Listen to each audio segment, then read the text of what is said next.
Hey, everybody. Yeah, look at that. I'm jumping the gun. Hey, everybody. Welcome to Indiana Success Happy Hour. Brian Quinlan here from Daniels Real Estate. Brad Niccum from Nest Mortgage Group. We got a fancy contraption over Oh, there. we got contraptions We're to gonna talk about. Talk about that in a second.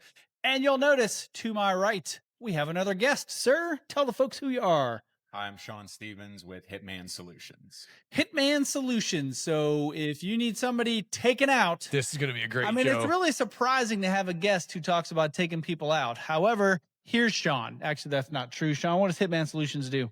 Murders people. That's the side business. We specialize in mold remediation, foundation repair, and waterproofing. Oh, well, all right. There you go. It's quite a unique name for all that you do. So started off with just mold. We get in, we kill it, we get out. Nice. Where Hitman came from. And then we started doing and taking care of the things that actually cause mold. So water intrusion, which then can lead to foundation issues. So it really all stems from water. Water, good and bad. Hence you're drinking the water. Speaking of drinks, Brad, what in the hell do you have over here? I got this thing that some people Does on the doctor know? Oh, never mind. Yeah, I sent them they got the thing today. Kind of goes with the name Red Sack. So I got this contraption on somebody from TikTok asked me if I would review this and use it. And Red Sack actually is who sent this out. And it is a smart wine dispenser. Okay. So they probably watched some of my tequila videos and realized that I drink the wine of the gods, tequila. Right. So they sent this to me. It's a pretty killer contraption. You put in on top up here how much you want it to shoot out. Oh, okay. And you can hit aerate there and it'll aerate it. And does tequila need to be aerated? No. Okay. No, I don't get aerate it. Probably for the wine people. And then you just put it on there and then boom, dispensed one shot. So you could actually measure how much tequila you're drinking in a day. That was 29 milliliters. That should be more important to your life, I think. So you can measure how much tequila you're drinking. Actually, I figured out when I was playing with it, I don't think it'll go as high as what I need it to make a pour.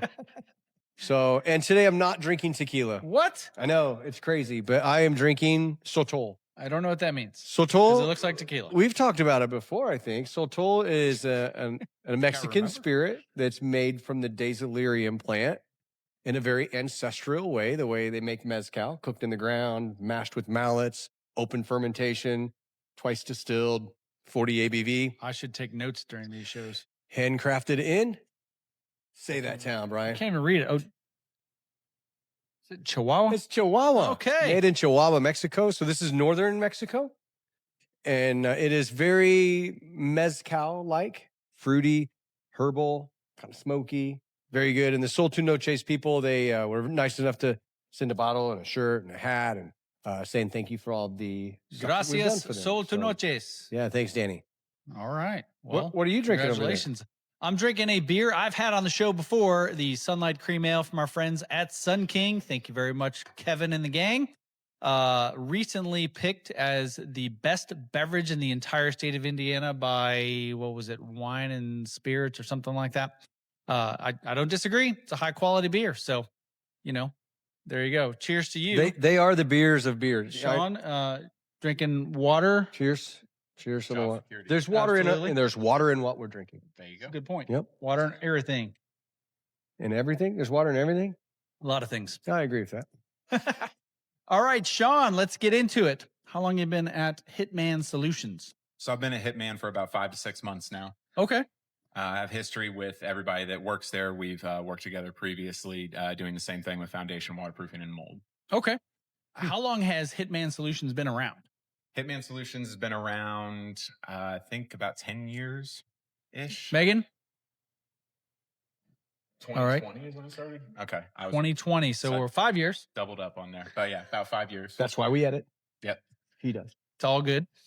All right. So 5 years and you've been there just a few months. And let's see, prior to that, you were at another company. Where did you come from? His mama. Prior to being a mold guy, what did you do? I think you said you were in college. Yeah. I went to Indiana University. That's where we're going for. Go Hoosiers. That's right. Mhm. What'd you study at So IU? rad. Cheese. Sports communication, actually. Wanted to be a sports writer. Get Wow. That's out. Was that's that what he journalism? did. Yeah. My degree from IU one of my three. Kinesiology, which is stupid because it is sports communication broadcasting. Yep. Why that was in kinesiology, I have absolutely no idea. Can you, but can you say that word again? Kinesiology. What does that It's a study of movement and motion. Body science. Yeah. Anytime something comes up, physical therapy. Oh, yeah. And exercise routines. Yep, And things exercise science kind of stuff. And anytime somebody at my house has an ailment, they'll look at me and be like, "You have a degree in kinesiology. Can you help me?" I'm like, "Shut up." One thing I'll never say to you. That's correct. Good to know. So awesome. So you wanted to be a sports writer? Yep. Such as like newspaper, magazine, online, blogging, what? So I went to college from 2008 to 2013. And so that was, there was a transition of television and then going into social media and everything like that. So it was a really good time to be in school because you got to learn how to hit those different avenues and different ways of communication. So I wanted to do writing. I wanted to be a team writer where you just follow them around. Didn't end up working out. So went into protecting homes, keeping the air clean and everything like that. Well, So, that's an important field. yeah. That's crazy. For me, I graduated with that degree. Didn't really work out, and I ended up working at Blockbuster Video. That you may not even know what the hell that is. Oh, no, I remember. Okay, good. We used to rent the consoles. Oh, heck yeah. For a weekend. You could rent a PS1 Yeah, for a weekend, get the game. Yeah. beat Absolutely. 2 or 3 games over the course of 2 days. I Awesome. remember. Oddly enough, I wanted to be a writer as well. So when I wrote my first thing for somebody to read and grade, I was so dyslexic that they thought I was quitting the class. How about that? We have actually had some sports journalist guys on the show. If you go back to our previous episodes, and if you haven't watched them, I will not fault you. Please watch, share, thumbs up. Right. Matt Taylor, the voice of the Indianapolis Colts. Mhm. He's their He goes, play-by-play boom, guy. baby. Yeah. And Oh, wait, that's not him. Jake Query, who is afternoon radio host on, you probably know this. Yep. Yeah. So, we both had them on the show. They're awesome dudes. Oddly enough, both of those guys wanted to go into mold remediation. Who knew? Crazy Who how the knew? world That's crazy how the world works.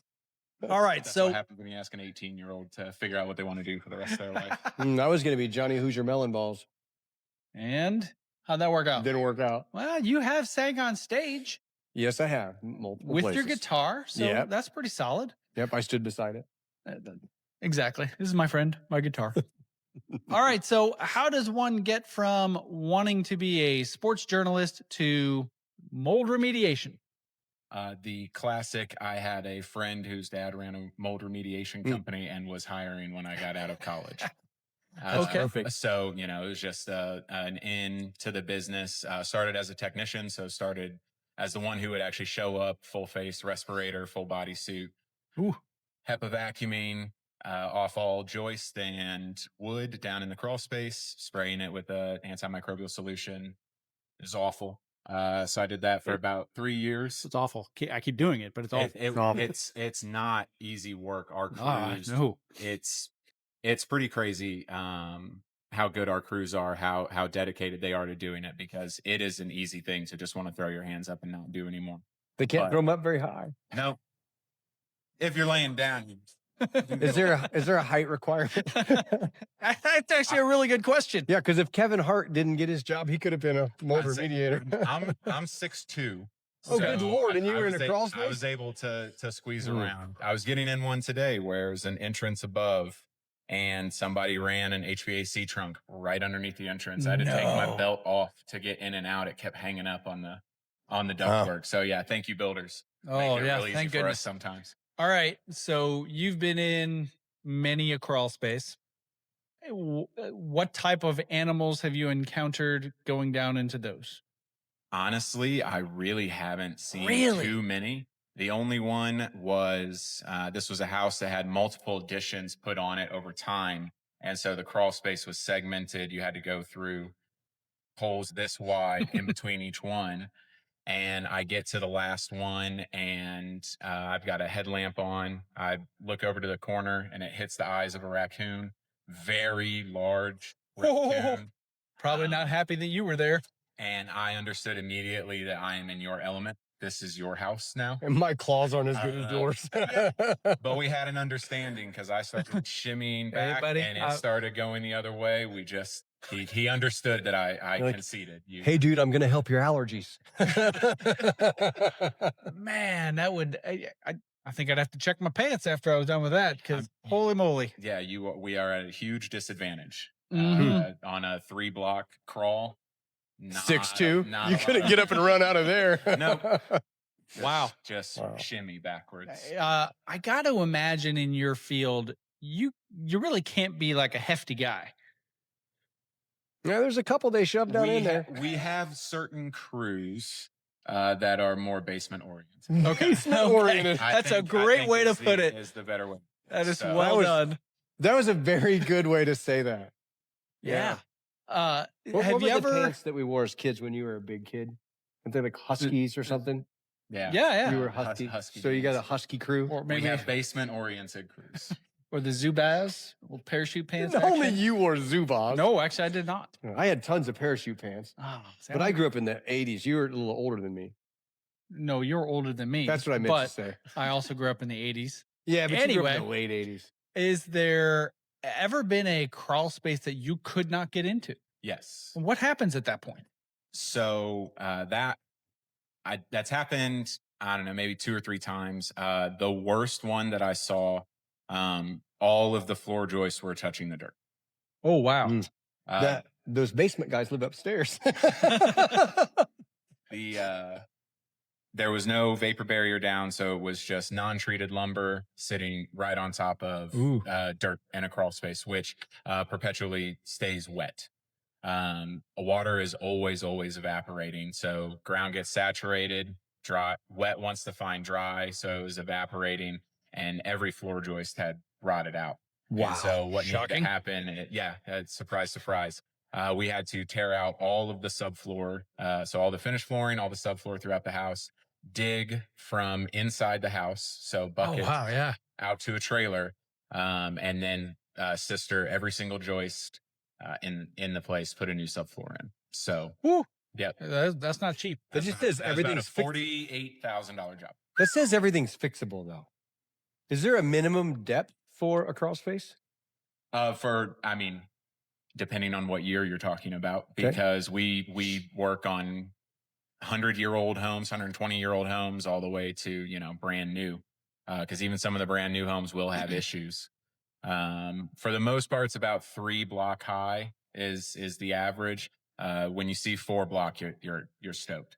Well, for FHA, USDA, and conventional, or USDA, FHA, and VA loans, so government loans, has to be at least 18 inches deep or more.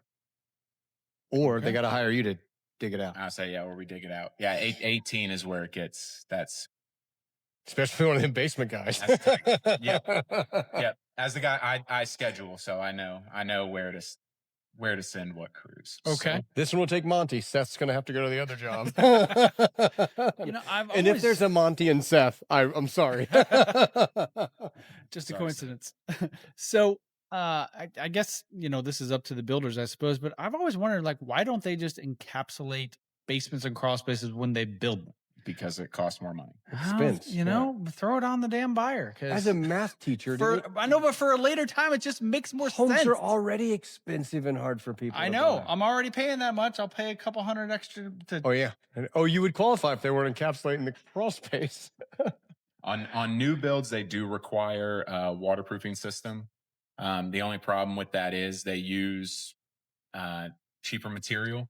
So they use black corrugated pipe, which is that black ribbed pipe that you usually see people have on their downspouts. On basements, they'll put them on the outside and they use the black corrugated. So it'll have 8-9 feet worth of dirt and earth sitting on top of it and it crushes. So again, there's just, even on new homes, you could have foundation water issues that need to be addressed. So I have a question. This is a legitimate one. The others haven't been. Well, I've been a little goofy tonight. So let's say I have an encapsulated crawl space and I've got a sump pump in there that's all kind of covered up, right? You can't really see it. And I'm not hanging out in my crawl space like somebody hangs out in their basement. How do I know if my sump pump isn't working? I'm Brian, So- your Indianapolis realtor. If you are looking to buy or sell a house in the Indy area, I'm your guy. If you're coming from out of state, want to make a move to the Indy area, I'm your guy. Check out the show notes for a link. We can get in touch and get you started. Thanks for watching. Now back to the show. So from That's an excellent question. open the entrance if you see water.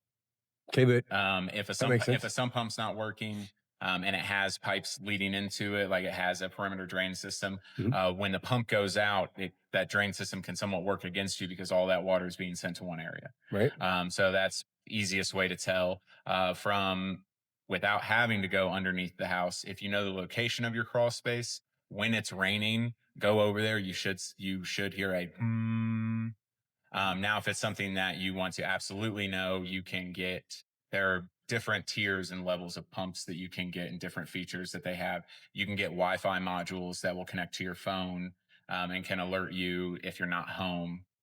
If the pump's not working for whatever reason, then you can also get a battery backup system in case you lose power.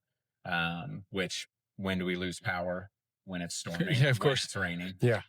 So yeah, the easiest way to tell if it's working is to look and see if you see water. Listen for the humming, or if you wanted to upgrade, or if you already have the Wi-Fi connectivity system, just make sure that that's up and running. So if you're all encapsulated and the water does back up, does it stay underneath that barrier thing that's all in there? No, water's gonna Comes up on top of it? steams. Okay. It doesn't matter if they're taped. Water will always find a way. Water and time are undefeated. Look at the Grand Canyon. That's all that was water, erosion, and time. Nice analogy. It is just the world's biggest rain rut. Pretty much. It's just, and we've seen, I don't want to say Grand Canyons, but minor canyons in crawl spaces where you can tell that this is where the water's been running sure. the whole time. It will erode underneath the actual foundation on crawl spaces. When that happens, you'll see the corner knocks down like that, and we have to go in and now repair the Yeah, foundation. there's a micro commercial about that. Oh yeah, There is. Yeah. All right. So I guess what are some common things that you see in a lot of houses when you're called in? So water, number one. So obviously not a lot of people are getting into their crawl spaces. So basements. Except Brad. He loves No, I do now. I mean, I'll go down there and have a glass of tea. You Tequila. should. It's definitely an out of sight, out of mind part of your house. But if you think about it, you have electrical, you have plumbing, you have your foundation, you have wood. There's a lot of stuff down there. You should regularly go down there, even if it's not all that clean. Call us. We can come. I was gonna say, what's the take? Make it more habitable. Okay. I lived here for 26 years without ever going in my crawl space. And now it's gorgeous. I didn't have flippers, so I didn't want to go down there. So water in the basement is usually the number one thing we're called out for. So you will see it seeping in usually where the wall meets the floor, or slightly higher up on the block. You'll see something called efflorescent, which is like yellow flaky material. What's happening is the water is actually pushing through that block. So even though it's a rock hard piece of concrete, it's a porous material. So water will push through it. Once it has filled the core of that block up, it will push through to the front. All the minerals and things that are in the water, that are in groundwater, take the lime out of the block. And that's what that efflorescent, that's what that yellow flaky stuff is. That's the adhesive that holds your block together. Oh. So that's going to start to affect the foundation. Not good. Bowing walls is another one. I've seen a few of those. That's a scary thing to go down into a basement and see the wall bowing. I'm like, how stable is that? This basement has a beer belly. Depending on the severity. I have been to homes where it has collapsed. They waited too long, and so we had to do a full rebuild.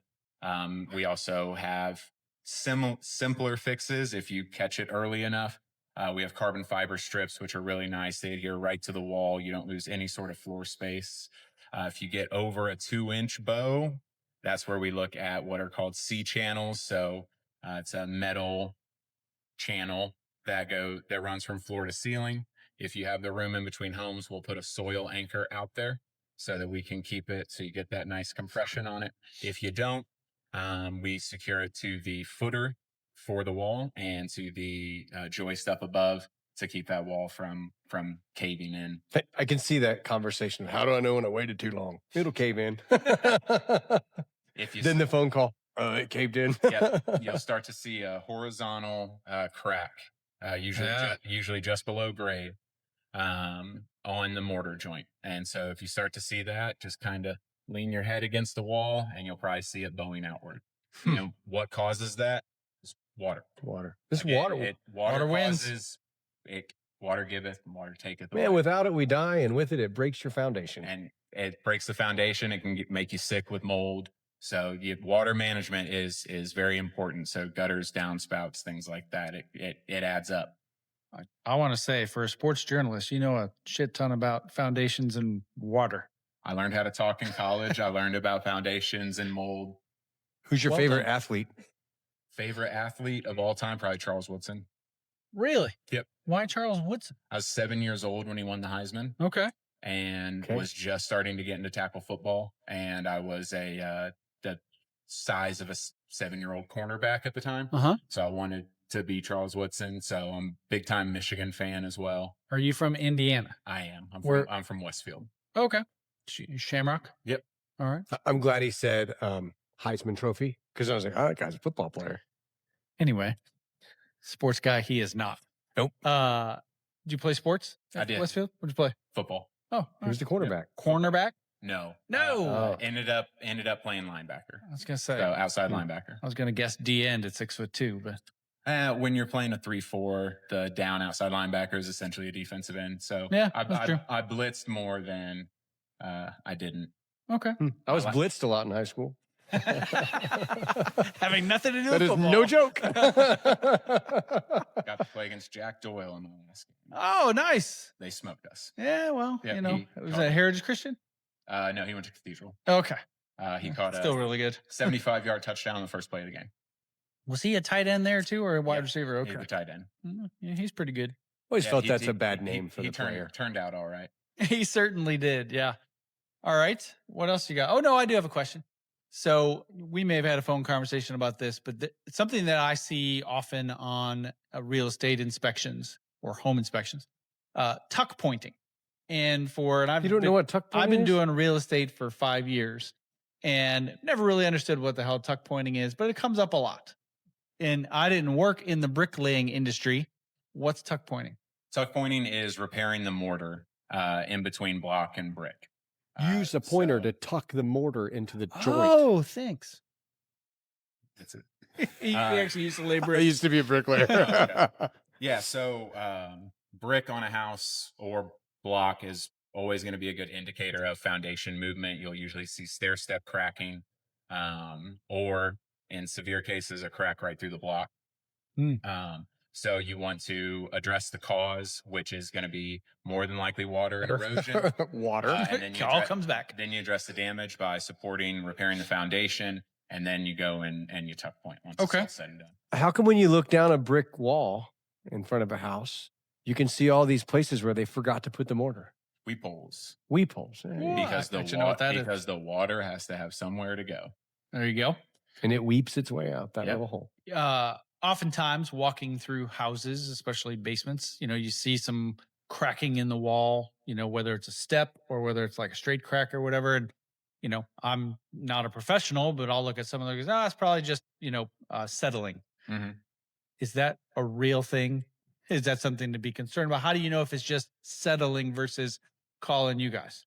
Well, so settling is movement in a foundation. Of course. The way that I always put it is it settled in its final location?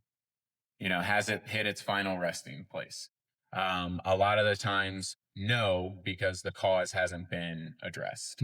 So again, what has caused that bowing, what has caused that sinking is water, creating a void underneath there. So if it's happened and nothing's been done, the downspouts are emptying right next to the house, you're seeing water come in every time it rains, then no, that's probably not settled. Yeah. On newer homes where they have the poured concrete walls, it's a when, not an if, that those are going to crack, just because of Indiana's severe changes in weather. Yeah. Because we'll get over 100 My degrees favorites. heat index. We're at my favorite right now. And then we'll get negative 20, in the wintertime. So Hate that. the amount of expansion and contraction that happens around here leads to a lot of foundation issues as well. Not every crack in a poured wall is going to be indicative of foundation. So a lot of times what we'll recommend is you patch that crack, fill that crack, Tuck because point it. the human eye, Thank you. because the human eye being able to tell if it's opened up a smidge more to see if it's active settling is very difficult. But if you were to see mortar start to come apart, then you know. So again, we look at all the different things, where the downspouts are going. Does it have a sump pump? Does it have a waterproofing system and all those things? So again, if you don't address the cause, I'm going to say that it's probably not totally settled at that point. Okay. Okay, so we've talked about crawl spaces in basements. But what if you have a slab? Which I was going to go to next. How do you 'cause know I live on a what's slab. going wrong if you have a slab? So slab foundations, those again can be hard. You might have cracks that aren't going to actually be indicative of foundation issues, because on a slab, anywhere that there is load bearing, there should be a footer underneath the rest of that slab. So just because the actual slab itself has a crack, we see this a lot of time in garages. It doesn't always mean that you're actually having an active foundation issue. So, and if you do have an actual issue, again, more than what has happened is a void has been created underneath that slab, and you're talking about thousands of pounds of concrete. And so it eventually is going to sink. So what we need to do is get concrete underneath that slab to fill that void, to raise that floor back up, to raise the porch or sidewalk, or anything that's concrete. So you fill that void and then you seal the crack. You better sell your house soon. You've had it a long time. 7 years. So I got to imagine one of the big challenges with my slab house is, Carpet. yes, the flooring in my house, because, you can't see the cracking underneath. I You would wait till the assume- carpet cracks. Right. I would assume, maybe there's a feel in the flooring and how it's different.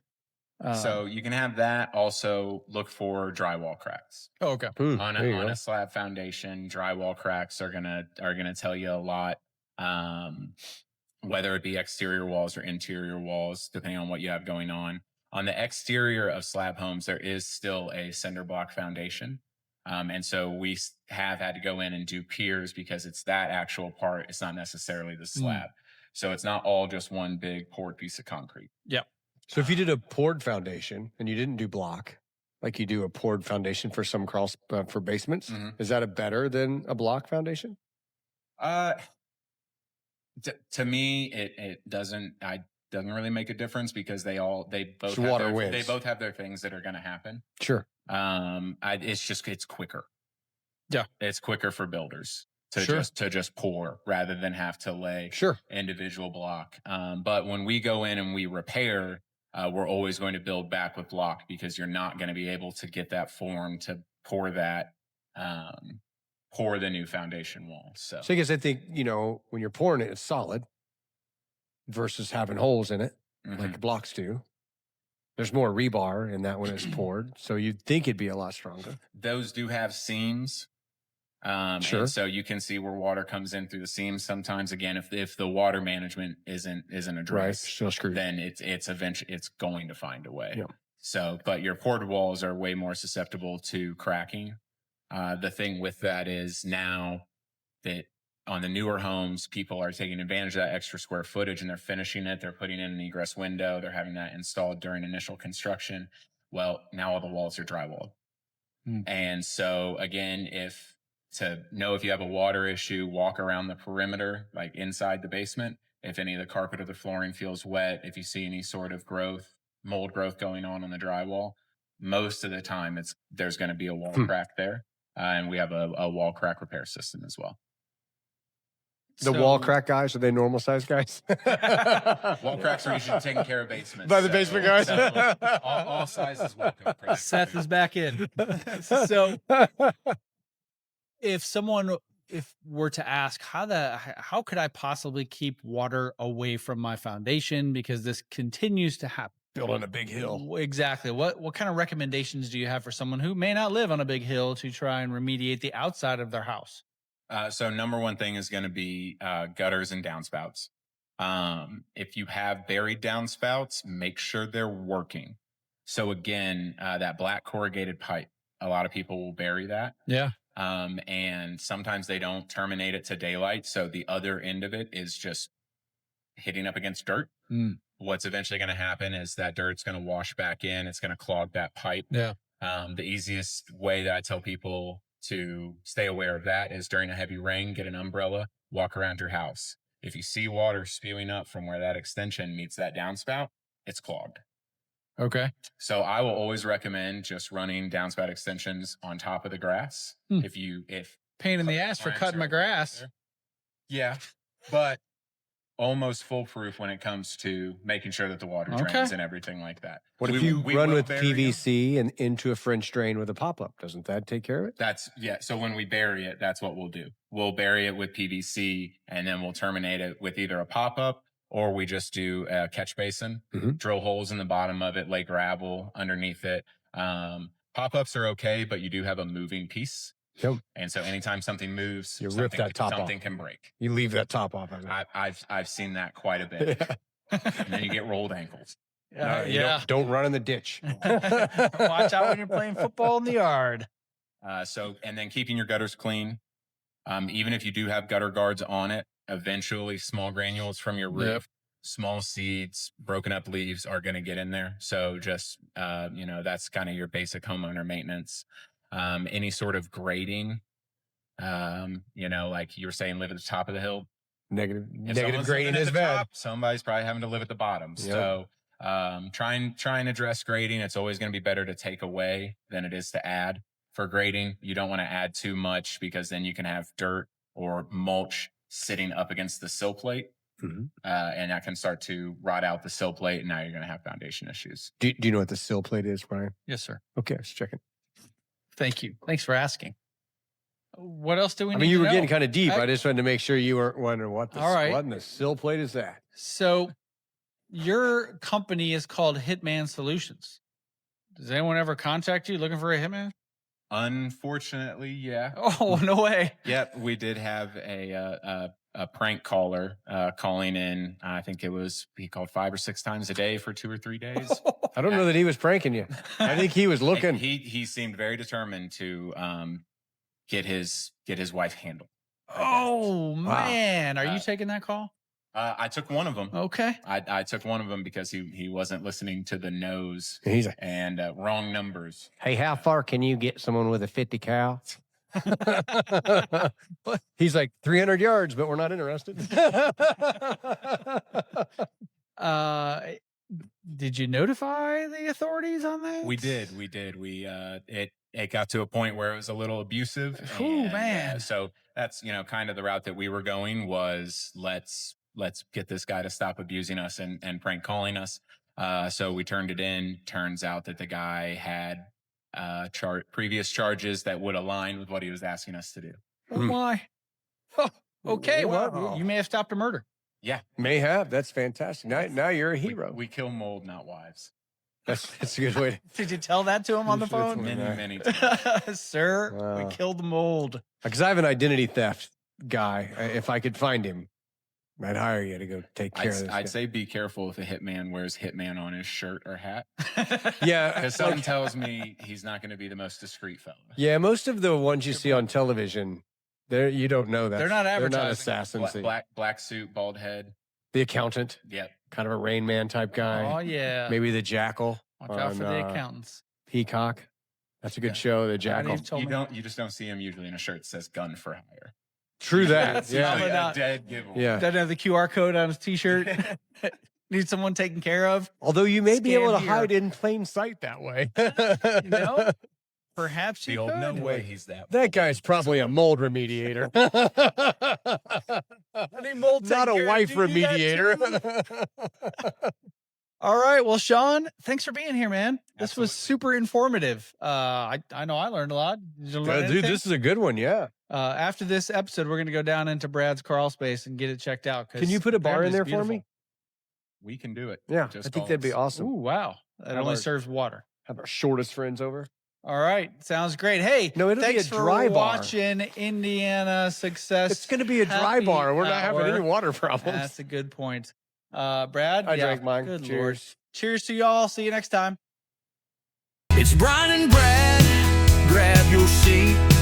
Real talk served with a boozy beat. Tune in, don't even blink, 'cause real estate makes us drink.